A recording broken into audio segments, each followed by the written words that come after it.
We have an amazing adult cast. You know, a guy like Craig Sheffer, who was in A River Runs Through It, to play Keith is unbelievable. I would say if there is such a thing as your average middle American kind of guy with a good heart, I think that's what Keith is. I think that's what attracted me to playing the character, because I come from Midwestern sort of part of the country, and he's like a regular guy, but he's got a lot of depth, and he's a good leader and a good role model. So I really like that about him.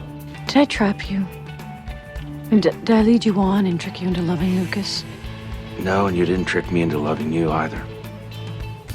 Moira Kelly, when an actor calls you and they elevate the material consistently, it's just, you know, give me an idea that's better than mine. Make my job easier. You know, she was on The West Wing.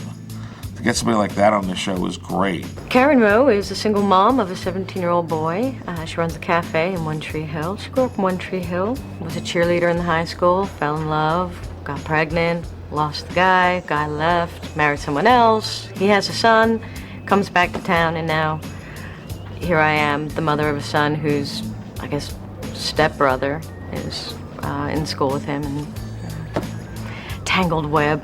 I found out I was pregnant after the pilot, and then I was very concerned because I, was waiting to hear whether the pilot was going to get picked up, and if it did, was I still going to be able to be part of it, because now I'm pregnant, and that takes Karen on a whole other path. I knew that I didn't want Karen to be pregnant because it just didn't work with the stories we were telling. But Mark Schwann said that he wasn't going to let me go, that we were going to work it out, and we did. Our director of photography, Billy Dixon, was hiding her behind everything he could come up with.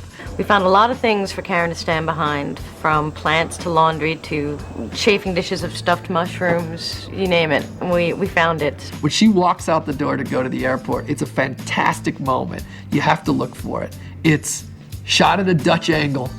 There's a house plant in front of her. Keith carries the suitcase out in front of her. You never see her stomach. It all worked out.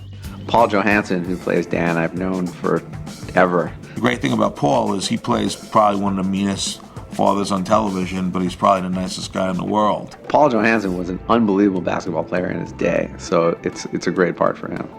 I was walking down the street in New York City one time, and I was getting out, actually I was just getting out of a taxi, that's what it was, and I turned and I was hit by a purse, which must have been full of nickels or something, because it knocked me on my butt.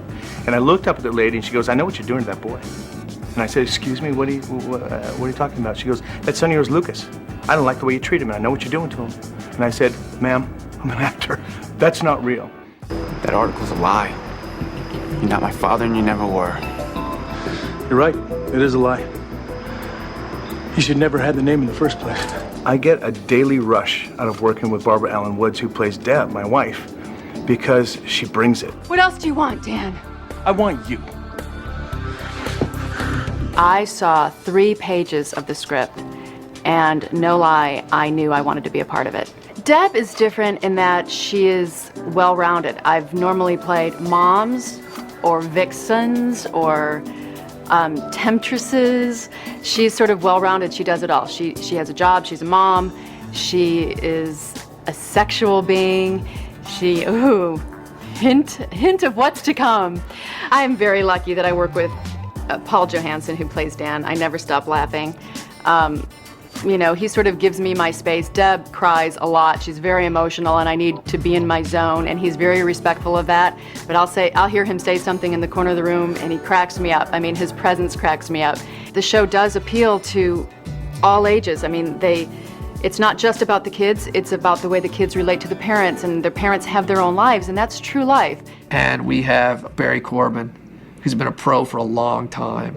Look, I know you don't care much for me, but you do care a lot about this team. I care enough about him to protect him from you over my dead body, Danny. Well, if that's the way you want it. Barry Corbin has such weight, I don't just say, I'm not meaning the kind of weight that he's going to hit me for saying. I'm going to mean the kind of weight that he brings into a room. What the hell is going on out there? Relax. We're up by 9. Tim, go in for Nathan. Sports is a great arena to tell stories about the human condition. I've played basketball my whole life, and I'm a fan. He's actually is a pretty damn good basketball player, a star of his high school team, and I took him to Mike's my partner's house to play a little half-court one-on-one. And I was like, come on now, you got to get this part. And like for the first 10 minutes, I was beating him, which wasn't a good sign. And I said, look, man, your career is on the line right now. You better bring it to me. And then he did, and he made some move that left me in the dust, and he got the part. We had a few rules going into the show. One of them was, if we're going to show basketball, it has to be telling a bigger story. To be able to use basketball as a way of putting these two boys together, a way of Lucas having to deal with not only his past, but his mother's past, and mostly his future. We started to look at gyms in Wilmington while I was location scouting, and we walked into a gym that was okay. It was nothing special.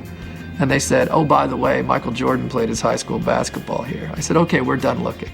Well, this will be just fine. I think Chad will tell you he was relatively inexperienced as a basketball player and came a long way. So in the second episode of the season, we open on a tugboat coming down the river, and we drift over with the Steadicam to pick up Chad in close-up. And he's got to hit the shot. It's a oneer. We don't cut. And he hit it. He hit it like 3 times in a row. I mean, if he misses it, you have to reset a tugboat in the river.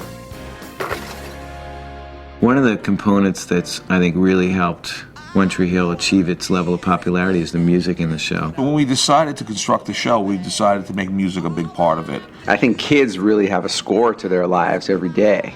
I really feel like we have the best music on television. This last year, we got to break some good artists like Gavin DeGraw, who does the theme song. And the greatest part about the music on the show is what we have done for Gavin's career. I mean, here's a guy who was done. You know, he had a record that maybe sold 50,000 units and was finished, and the show, you know, made the record big, and he just, you know, went gold. And but then to get a call later in the year to have Sheryl Crow want to come out there and play, and come to Wilmington on Super Bowl Sunday to play for us and be in the show was, for me, a high compliment.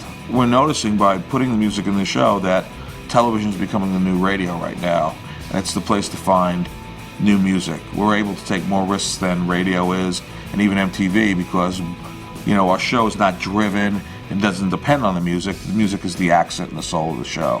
You know, we can tell stories so much better with the right piece of music and the right camera movement, some gorgeous lighting and some longing glances than I can do with pages and pages of dialogue. There was a Dashboard Confessional song called The Places You Have Come to Fear the Most. It was very interesting to me. The song essentially says, what happens when your safe place becomes the place you fear the most?